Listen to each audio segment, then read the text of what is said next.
माननीय जनेश्वर मिश्रा जी मेरी धरती से आते हैं, हम लोग के बहुत ही पूज्य हैं।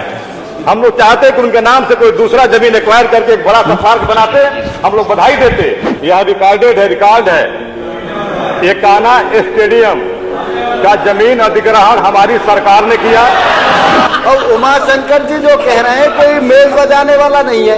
मेरा बहन जी से अनुरोध है, एक आपस में ही समझौता कर लो, जो आप बोले जो वो बजा दिया करें, जो वो बोले जो आप बजा दिया करें। माननीय मंत्री जी, मैं फिर कहूंगा कि बहुजन समाज पार्टी नहीं होती ना तो आप वहां विधायक नहीं बने होते।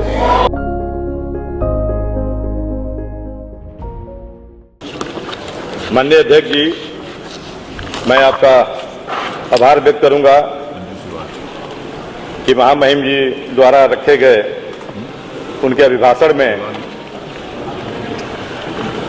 जिन मुद्दों को उन्होंने छोड़ दिया है, उसको मैं आग्रह है कि खेत के साथ कहना है कि उन्होंने अपने अभिभाषण में जोड़ा नहीं है, तो कृपया इसको शामिल करने की कृपा करें। और अध्यक्ष जी, चूंकि जो मैं कल से देख रहा हूं 2 दिन से, महामहिम राज्यपाल जी के अभिभाषण पे कम चर्चा, बल्कि इधर से या फिर उधर से कि हमने क्या किया, इधर से कि हमने क्या किया। तो अध्यक्ष जी, यह जरूरी हो गया है कि अब थोड़ा उस बीच में मैं आपका संरक्षण चाहूंगा। अब मुझे भी कुछ अपने दल के बारे में बताना पड़ेगा कि हमने क्या किया। बिल्कुल सही। इसलिए मैं शुरू करता हूं, मैं इसलिए कि कल की पूरी कार्यवाही में अंकित है, और ध्यान से सुनिएगा, कल की पूरी कार्यवाही में अंकित है। कार्यवाही निकाल कर देखिएगा, जिन जिन योजनाओं को अपना अपना बताया गया कि मैंने कराया, मैं उसका उदाहरण सहित, पूरी उदाहरण सहित आपको इस सदन में रखना चाहूंगा।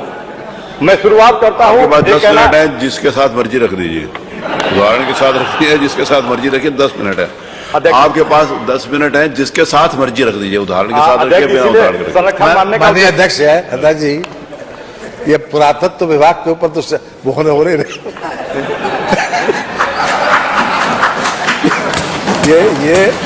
ये चर्चा जो है मान्यवर,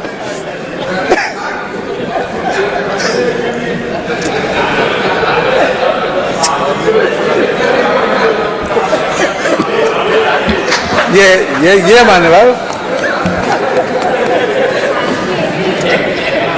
राज्यपाल के, महामहिम राज्यपाल जी के भाषण पर चर्चा है मान्यवर। तो अगर मान्यवर पुरातत्व विभाग का कोई उदाहरण तो दिया जा सकता है कि भाई, और नहीं तो आर्कियोलॉजिकल सर्वे ऑफ इंडिया वालों को किसी को बुला लीजिए, वही इसको सत्यापित करेंगे। अध्यक्ष, माननीय अध्यक्ष जी,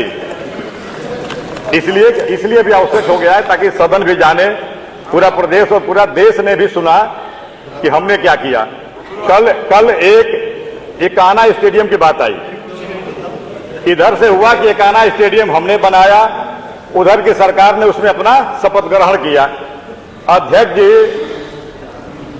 मैंने यह रिकॉर्ड है एकाना स्टेडियम का जमीन अधिग्रहण हमारी सरकार ने किया। और यही नहीं, आप थोड़ा सा धैर्य सुनिए, यही नहीं हुआ, एकाना स्टेडियम का हमने बीड भी किया। हमारे बीड में कोई इस फ्लोर से झूठ नहीं बोल सकता। अगर न जानकारी हो तो कृपया अध्ययन करने का प्रयास करिए, लाइब्रेरी बनी हुई है। ये अरे भाई, तो सुनने लिए मैं माननीय अध्यक्ष जी, और यही नहीं अध्यक्ष जी, हमने केवल जमीन नहीं अधिग्रहण किया, हमने जमीन अधिग्रहण करने के बाद उस एकाना स्टेडियम के आर्किटेक्ट थे श्री उदय सिन्हा जी, जो इस सदन के सदस्य नहीं है, उनका नाम नहीं लिया जा सकता, लेकिन एज ए आर्किटेक्ट उन्होंने उस स्टेडियम के डिजाइन किया। और हमने जब बीड किया, उस समय बीडर भी 2 आए। फिर हमारी सरकार ने तय किया कि नहीं, हमें पुनः बीड करना चाहिए, और उसके बाद तब तक आचार संहिता लगी, दूसरी सरकार आई, और फिर देखिए क्या हुआ, जब दूसरी सरकार आई तो दूसरी सरकार ने जब बीट किया तो हमने जिसको आर्किटेक्ट रखा उनके बाद 2 इधर उस पिछली सरकार ने उसको उस स्टेडियम का काम ही दे दिया। तो इसलिए उसको अपने गिराने की आवश्यकता नहीं है, ये बात जानना जरूरी होगा। दूसरा इसलिए कि दूसरा वो हमारा था। दूसरा अध्यक्ष जी, दूसरा उदाहरण जो माननीय जनेश्वर मिश्रा पार्क है, रघुवेंद्र सिंह भूपेश हमको लगता है कि उतनी जमीन फिर ये 2 एक्वायर करके एक ग्रीन पार्क बनाने की कम सरकारों में उतनी हिम्मत आएगी। बहुत सरकारों के इतने साथी हैं, उतनी जमीन जब मिलेगी तो अपने बिल्डर साथियों को मोबिलाइज करने लगेंगे। शहर की जमीन थी, लेकिन उस जब वह पार्क मान्यवर कांसी राम पार्क और माननीय अधिष्ठाता महोदय आप उसके साक्षात गवाह हैं, आप भी उस कैबिनेट की मीटिंग में बैठे थे जिसमें सूची बनी है, जिसमें वह मान्यवर जनेश्वर मिश्रा ग्रीन पार्क अभी आ जाने के दिए नाम से वह जगह एक्वायर हुई। एक्वायर होने के बाद काम शुरू हुआ। इसलिए कि पिछली जब 2012 के बाद जब सरकार आई तो सरकार वो केवल इस मुद्दे पे आई कि बहुजन समाज पार्टी तो केवल पत्थर का काम की, केवल खजूर लगाई। और जाके जनेश्वर मिश्रा पार्क में देखिए पूरी बाउंड्री से लेकर के पूरे खजूर के पौधे सारे जितने भी आप वहां काम देख रहे हैं वो बहुजन समाज पार्टी का कराया हुआ पार्क था। बहुजन समाज अगर मानता मैं, माननीय जनेश्वर मिश्रा जी मेरी धरती से आते हैं, हम लोग के बहुत ही पूज्य हैं। हम लोग चाहते कि उनके नाम से कोई दूसरा जमीन एक्वायर करके एक बड़ा सा पार्क बनाते, हम लोग बधाई देते। लेकिन हमारे मान्यवर कांसीराम जो आप दलितों के वोट की बात करते हैं, जो एक दलितों के हितैषी है, जो दलित समाज को लेकर के एक इतना बड़ा मुहिम खड़ा किए, उनके नाम पे बना पार्क आपने चेंज करके और दूसरे का नाम रख दिया आपने। माननीय अध्यक्ष, माननीय अधिष्ठाता महोदय, इसी तरह से 5 मिनट और बोल दें। माननीय अधिष्ठाता महोदय, अभी हमको इसलिए भी अच्छा लग रहा है कि जितनी बातें मैं कह रहा हूं वो सारी चीजों में कैबिनेट के हिस्सा आप रहे हैं, इसलिए भी और अच्छा है। अभी बोलवाएंगे और अगर थोड़ा बहुत कम बेस पड़ेगा, थोड़ा बहुत कम बेस होगा अगर समर्थन में, तो मैं माननीय अपने नेता लालजी बनवा जी से भी ले लूंगा। तो अभी माननीय अधिष्ठाता महोदय, अब आ गई बात बिजली उत्पादन की। आप बताइए ललितपुर पावर प्लांट, ये मैं बधाई देता हूं नेता प्रतिपक्ष को कि उन्होंने इंगित करके कहा कि भाई जो ललितपुर पावर प्लांट है उसका एमओयू बसपा ने किया था, हमने उसको आगे बढ़ाया। वही नहीं, जितने आज पावर प्लांट जो नए आज चालू होने की स्थिति में हुए हैं या चालू हुए पिछले दिनों में, उसमें चाहे ये ललितपुर हो, चाहे मेजा हो, चाहे बारा हो, सारे आप उस कैबिनेट में भाग लिए हैं जिसको बहुजन समाज पार्टी ने एमओयू करके शुरू कराया था।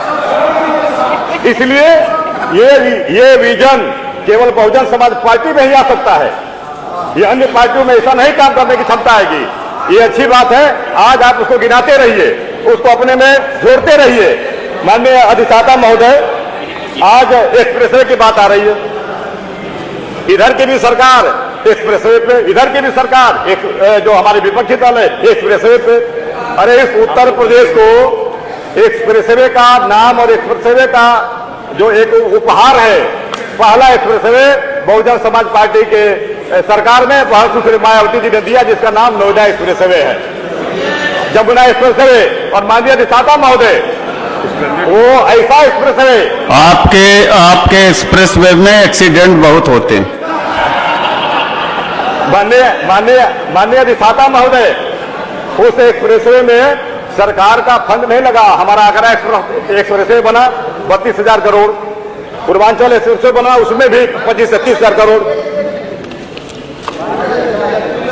हमारे यहाँ खेती में जब किसी व्यक्ति पे एक बैल होता था तो एक दूसरे किसान से समझौता कर लेते थे कि एक दिन हल तू ले जाएगा, एक दिन हल मैं ले जाऊंगा।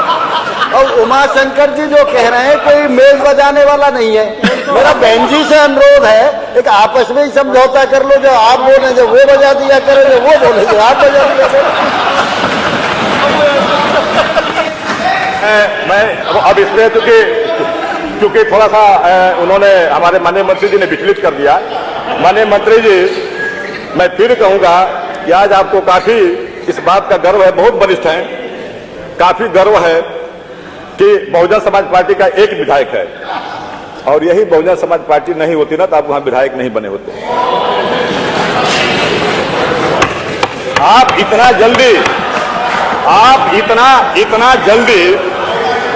जल्दी किसी को इस तरह से